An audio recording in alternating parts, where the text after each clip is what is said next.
Mariupol, which has been under Russian occupation for 3 years, has become a real trap for local residents. Those who lost their homes during the fighting are forced to defend their rights in the occupation courts, but they face outright mockery, writes ASTRA. A local resident said that the authorities are forcing people to seek compensation through the courts, which often do not resolve issues, even in the first instance. If the case reaches the second instance, there are no guarantees there either. Moreover, contrary to the laws of Big Russia, Mariupol residents are required to pay a state fee of 3,000 rubles instead of the required 300. Local residents are outraged. Having lost their only home and property, they are forced to pay exorbitant amounts for filing lawsuits and additional paid certificates. Even if the courts make a decision, it is often vague and incorrect. People cannot afford to hire lawyers, and consultations are expensive. Not only have we lost our homes, but they are trying to fleece us at every step. The woman complains. She notes that court decisions to deny housing often lack a clear justification, forcing residents to spend money on repeated lawsuits. This raises the question: is this sabotage of the judicial system or collusion with the occupation authorities?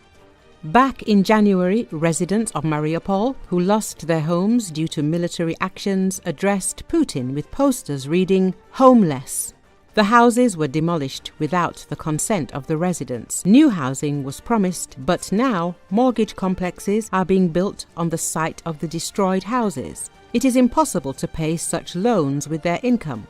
Residents note the real restoration of Mariupol has not yet begun. Instead of providing people with a roof over their heads, Russian developers are buying up land in the city center to build expensive residential complexes. In fact, thousands of residents have been turned into homeless people and their property has been raided.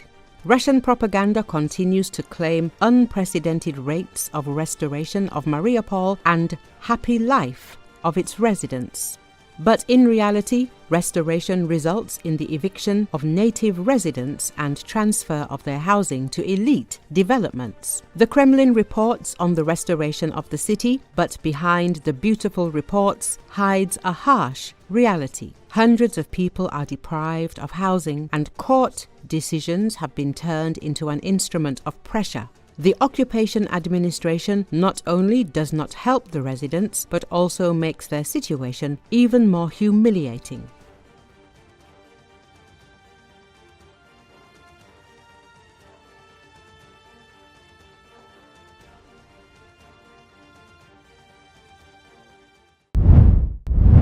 A 17-year-old boy was detained in Kyiv for allegedly planning a terrorist attack near a territorial recruitment center on behalf of Russia, the Security Service of Ukraine reported on May 19.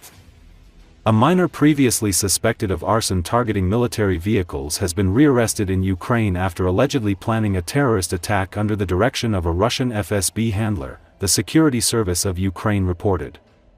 Despite earlier charges, the suspect had been released from custody and placed under house arrest. According to the SBU, the teen then resumed contact with his Russian curator via messenger and expressed readiness to carry out new sabotage missions. The Russian sent the boy the coordinates of a cache containing an improvised explosive device made using plastic explosives. He was then supposed to secretly plant the explosive under the walls of the military facility. The Russian Special Service planned to detonate it remotely along with their underage accomplice.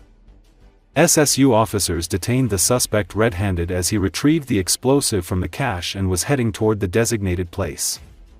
Investigators say the young man received coordinates for a hidden cache containing a homemade explosive device based on plastic explosives. SBU agents detained the suspect while he was retrieving the device from the cache en route to the target. He has been charged with preparing a terrorist act. Authorities are also considering additional charges of treason. If convicted, he faces up to 12 years in prison.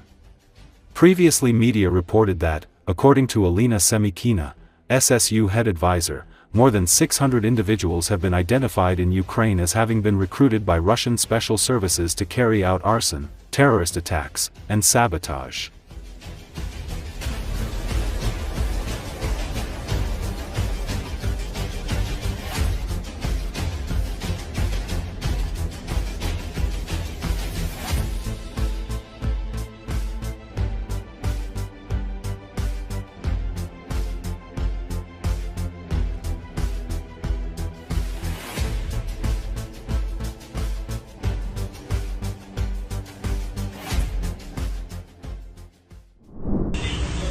Russia overnight into Sunday launched one of its most intense drone attacks on Ukraine since the beginning of its full-scale invasion in 2022.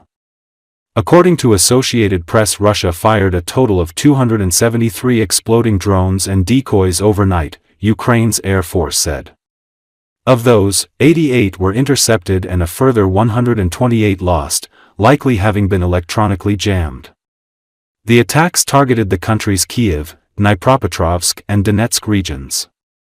According to data from Ukraine's Air Force, this would be the largest drone attack Russia has launched against Ukraine since the start of the war, but Ukrainian officials have not confirmed this.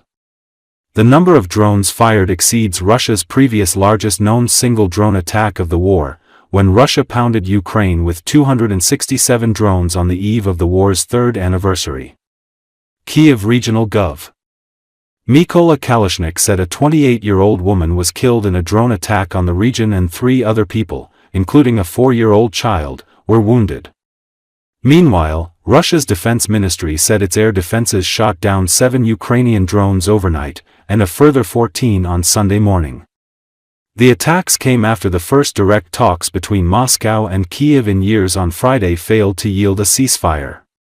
Russian President Vladimir Putin spurned Ukrainian President Volodymyr Zelensky's offer to meet face-to-face in Turkey after he himself proposed direct negotiations, although not at the presidential level, as an alternative to a 30-day ceasefire urged by Ukraine and its Western allies, including the U.S. President Donald Trump said he plans to speak by phone Monday with Putin, followed by Zelensky and leaders of various NATO countries, about ending the war in Ukraine.